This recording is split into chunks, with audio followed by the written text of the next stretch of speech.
Om Namo Venkatesaya. Welcome back to my channel Tirupati. ముందుగా మీ అందరికీ కూడా నమస్కారాలు. టీటీడీ యాజమాన్యం వారు ప్రస్తుతము లేటెస్ట్ అప్డేట్ కింద వైకుంఠ ద్వార దర్శనానికి సంబంధించి మూడవ ప్రెస్ రిలీజ్ అయితే ఇవ్వడం జరిగింది. గతంలో వచ్చిన 2 ప్రెస్ రిలీజ్‌లో కూడా కొన్ని మార్పులు వారైతే జోడించారు. ఇప్పుడు వచ్చిన ప్రెస్ రిలీజ్ అనేది ప్రస్తుతం అయితే లేటెస్ట్ అనమాట. ఈ ప్రెస్ రిలీజ్‌లో వాళ్ళు క్లియర్‌గా ఏమని చెప్పారంటే, దర్శనం టికెట్ ఉన్న భక్తులు మాత్రమే తిరుమల కొండపైన వైకుంఠ ద్వార దర్శనానికి రాగలరు. దర్శనం టికెట్ లేకపోతే మీరు కొండపైకి రాలేరు. జనవరి 10 నుంచి 19వ తారీఖున టికెట్ ఉన్నవారు మాత్రమే రాగలరు. అలాగే ప్రోటోకాల్ వీఐపీలు ఎవరైతే ఉంటారో మినహాయించి 10 రోజులు బ్రేక్ దర్శనాలన్నీ కూడా రద్దు చేస్తున్నారు. చంటి పిల్లలు, వృద్ధులు, దివ్యాంగులు, రక్షణ, ఎన్ఆర్ఐ మొదలగు విశేష పూజలు, దర్శనాలు రద్దు చేస్తున్నట్టు టీటీడీ వారైతే ప్రెస్ రిలీజ్ అయితే ఇవ్వడం జరిగిందండి. దీనికి సంబంధించి నేను ఒకసారి చదువుతున్నాను, మీరు చూడండి.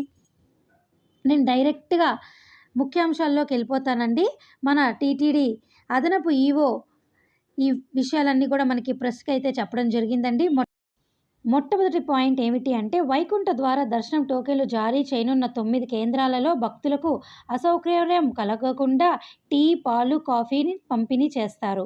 రెండవది, 10 రోజుల వైకుంఠ ద్వార దర్శనాలకు టోకెన్లు, టికెట్లు ఉన్న భక్తులు మాత్రమే అనుమతిస్తారు. మూడవది, కేటాయించిన దర్శన తేదీ రోజున మాత్రమే భక్తులకు తిరుమలకి అనుమతి. నాలుగవది, ప్రోటోకాల్ ప్రముఖులు మినహా 10 రోజులు పాటు వీఐపీ బ్రేక్ దర్శనాలు రద్దు. ఓకేనా.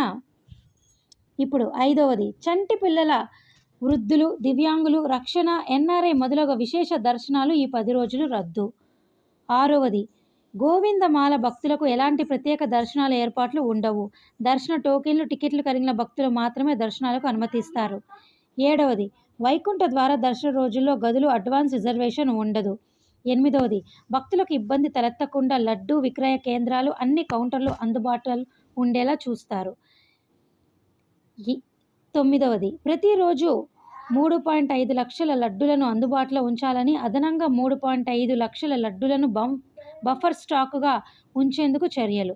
10వది, పోలీసులు సమన్వయంతో అవసరమైన భద్రతా ఏర్పాట్లు చేయాలని ఆదేశించడం జరిగింది. 11వది, ముఖ్యమైన ప్రాంతాల్లో సూచిక బోర్డులు ఏర్పాట్లు చేస్తారు. అలాగే చలి తీవ్రతకు భక్తులకు ఇబ్బంది పడకుండా విశ్రాంతి గృహాల్లో వేడి నీరు అందుబాటులో ఉండేలా చర్యలు తీసుకుంటారు. విద్యుత్ అంతరాయం కలగకుండా ముందస్తు చర్యలు తీసుకుంటారు. భక్తులకు నిరంతరంగా అన్న ప్రసాదాలు, తాగునీరు, టీ, కాఫీ, పాలు స్టాక్ పంపిణీ చేస్తారు. అలాగే వైకుంఠ ఏకాదశి రోజున తిరుమలలో ట్రాఫిక్ సమస్యలు తలెత్తకుండా ప్రత్యేక పార్కింగ్లు ఏర్పాట్లు, అలాగే పార్కింగ్ వద్ద నుండి క్యూలైన్ వద్దకు వెళ్లేందుకు ఉచిత బస్సుల ఏర్పాట్లు. చివరిగా తిరుమలలో శోభామానయంగా విద్యుత్ దీపాలు, పుష్పాల అలంకరణపై ప్రత్యేక దృష్టి. 3,000 మంది యువ శ్రీవారి సేవకులకు స్కౌట్స్ అండ్ గైడ్స్ సేవకులుగా క్యూలైన్లో నిర్వాహకులుగా వినియోగం. ఓకేనండి. ఇది టీటీడీ ముఖ్య ప్రజా సంబంధాల అధికారిచే విడుదల చేయబడింది. చూశారు కదండి మీరు ఈ ప్రెస్ రిలీజు. చివరిగా మీరందరూ తెలుసుకోవాల్సింది ఈ ప్రెస్ రిలీజ్లో ముఖ్యంగా ఏమిటి అంటే, దర్శనం టికెట్ ఉంటేనే ఈ 10 రోజులు దర్శనం చేసుకోగలరు. అలాగే టికెట్ ఉన్న భక్తులు మాత్రమే తిరుమల కొండపైకి ఈ 10 రోజులు వెళ్ళగలరు. అలాగే ఎటువంటి ప్రత్యేక ప్రవేశ దర్శనాలు ఉండవు, ప్రోటోకాల్ వాళ్ళకి తప్ప. చంటి పిల్లలు, వృద్ధులు, దివ్యాంగుల రక్షణ, ఎన్ఆర్ఐ మొదలగు విశేష దర్శనాలు ఈ 10 రోజులు రద్దు చేస్తున్నట్టు టీటీడీ వారైతే మనకి చెప్పడం జరిగింది. అలాగే గదులు కూడా ఆన్లైన్లో బుకింగ్ ఉండదు. కేవలము తిరుమల కొండపైన ఆఫ్లైన్ విధానం ద్వారానే మీరు రూములు తీసుకోగలరు. అలాగే గదులు అడ్వాన్స్ రిజిస్ట్రేషన్లు కూడా రద్దు. ముందుగానే అడ్వాన్స్ రికమెండేషన్ లెటర్ల ద్వారా కూడా మీరు రికమెండేషన్ లెటర్లు తెచ్చుకొని కూడా చేసుకోలేరు. ఇవన్నీ కూడా చాలా ముఖ్యమైనదండి. ఇది లేటెస్ట్ అప్డేట్ 3 అనమాట. ఓకేనా. మీకు ఇంకా ఏమైనా డౌట్ ఉంటే కామెంట్ సెక్షన్లో నన్ను అడగవచ్చు. ధన్యవాదాలు.